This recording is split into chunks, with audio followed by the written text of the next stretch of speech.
ભગવાન શિવના ભારતમાં આવેલા 12 જ્યોતિર્લિંગ, જેમાં પ્રથમ સોમનાથ, ગુજરાતમાં પ્રભાસ પાટણ ખાતે સોમનાથ મહાદેવ જ્યોતિર્લિંગ આવેલ છે.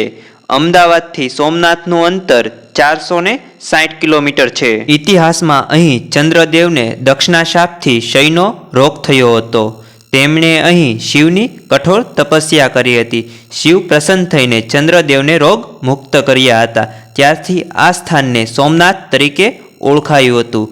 સોમનાથ પ્રથમ જ્યોતિર્લિંગ માનવામાં આવે છે. બીજું મલ્લિકાર્જુન, આંધ્રપ્રદેશના કુન્નૂર જિલ્લામાં કૃષ્ણા નદીના કિનારે મલ્લિકાર્જુન મંદિરમાં શ્રી શૈલમ મહાદેવ જ્યોતિર્લિંગ આવેલ છે. અમદાવાદથી મલ્લિકાર્જુનનું અંતર 1470 કિલોમીટર છે. ઇતિહાસમાં અહીં પુત્ર કાર્તિકેય નારાજ થઈને શ્રી શૈલમ પર્વત પર તપ કરવા ગયા. માતા પાર્વતી અને પિતા શિવ પુત્રને મનાવવા ત્યાં પહોંચ્યા અને ત્યાં જ વસ્યા. અહીં શિવ મલ્લિકાર્જુન સ્વરૂપે પૂંજાય છે. પાંડવોએ પંચ પાંડવ લિંગની સ્થાપના અહીંયા કરી હતી. ભગવાન શ્રી રામે પણ આ મંદિરના દર્શન કર્યા હતા. ત્રીજું મહાકાલેશ્વર, મધ્યપ્રદેશના ઉજ્જૈનમાં મહાકાલેશ્વર મહાદેવ જ્યોતિર્લિંગ આવેલ છે.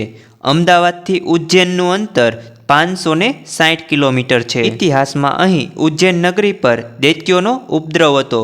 ભક્તોએ શિવને પ્રાર્થના કરી. શિવ મહાકાલ રૂપે પ્રગટ થઈ અને દૈત્યોનો નાશ કર્યો.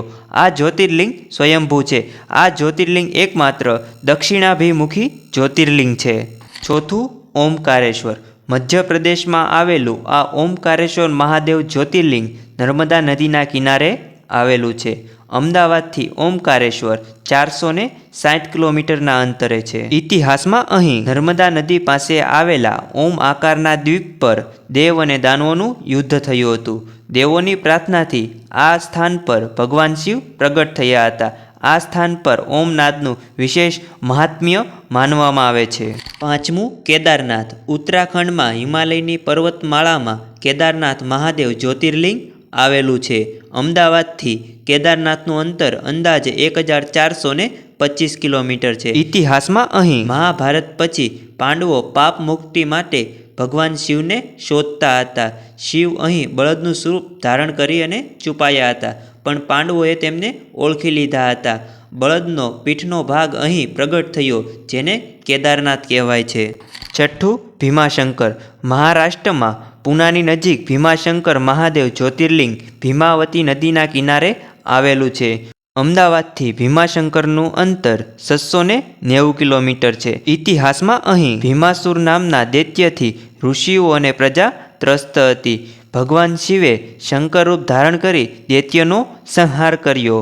અહીંથી ભીમા નદીનો ઉદ્ભવ થયો હતો. સાતમું કાશી વિશ્વનાથ, વારાણસીમાં 12 જ્યોતિર્લિંગમાંનું એક કાશી વિશ્વનાથ મહાદેવ જ્યોતિર્લિંગ આવેલું છે. અમદાવાદથી કાશી વિશ્વનાથનું અંતર 1340 કિલોમીટર છે. ઇતિહાસમાં અહીં કાશી ભગવાન શિવની અતિ પ્રિય નગરી હતી. માન્યતા છે કે અહીં મૃત્યુ પામનારને શિવ તારા મંત્ર દ્વારા મોક્ષ આપે છે. આ કારણે જ કાશી મોક્ષધામ કહેવાય છે. અને એક કહેવત છે કે સુરતનું જમણ અને કાશીનું મરણ. આઠમું ત્રયંબકેશ્વર, મહારાષ્ટ્રના નાસિક ખાતે આવેલ ત્રયંબકેશ્વર મહાદેવ જ્યોતિર્લિંગ આવેલું છે. અમદાવાદથી ત્રયંબકેશ્વરનું અંતર 490 કિલોમીટર છે. ઇતિહાસમાં અહીં ગૌતમ ઋષિની તપસ્યાથી ગંગા અહીં ગોદાવરી રૂપે પ્રગટ થયા હતા. અહીંના શિવલિંગમાં 3 આંખો જેવી રચના છે, એટલે જ ત્રયંબકેશ્વર કહેવાય છે. નવમું વૈદ્યનાથ, ઝારખંડના દેવઘર ખાતે વૈદ્યનાથ મહાદેવ જ્યોતિર્લિંગ આવેલ છે. અમદાવાદથી વૈદ્યનાથ 1770 કિલોમીટર છે. ઇતિહાસમાં અહીં રાવણે ભગવાન શિવને લંકા લઈ જવા માટે તપસ્યા કરી હતી. ભગવાન શિવે લિંગ આપ્યું, પરંતુ જમીન પર મૂકતા જ અહીં સ્થિર થઈ ગયું હતું. અહીં ભગવાન શિવ વૈદ્ય સ્વરૂપે પ્રગટ છે. 10મું નાગેશ્વર, ગુજરાતમાં દ્વારકા ખાતે નાગેશ્વર મહાદેવ જ્યોતિર્લિંગ આવેલ છે. અમદાવાદથી નાગેશ્વરનું અંતર 440 કિલોમીટર છે. ઇતિહાસમાં અહીં દાનવો અને દૈત્યોથી ભક્તોની રક્ષા કરવા માટે ભગવાન શિવ અહીં નાગેશ્વર સ્વરૂપે પ્રગટ થયા હતા. આ જ્યોતિર્લિંગ ભય, મુક્તિ અને રક્ષણનું પ્રતીક માનવામાં આવે છે. 11મું રામેશ્વરમ, તમિલનાડુમાં દરિયા કિનારે રામેશ્વરમ મહાદેવ જ્યોતિર્લિંગ આવેલ છે. અમદાવાદથી રામેશ્વરમનું અંતર 2124 કિલોમીટર છે. ઇતિહાસમાં અહીંયા ભગવાન શ્રી રામે દેવાધિદેવ મહાદેવની પૂજા કરી હતી.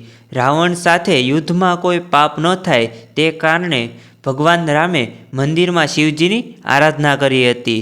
આથી આ સ્થાન શિવ અને વિષ્ણુની એકતાનું પ્રતીક છે. 12મું ધ્રુણેશ્વર.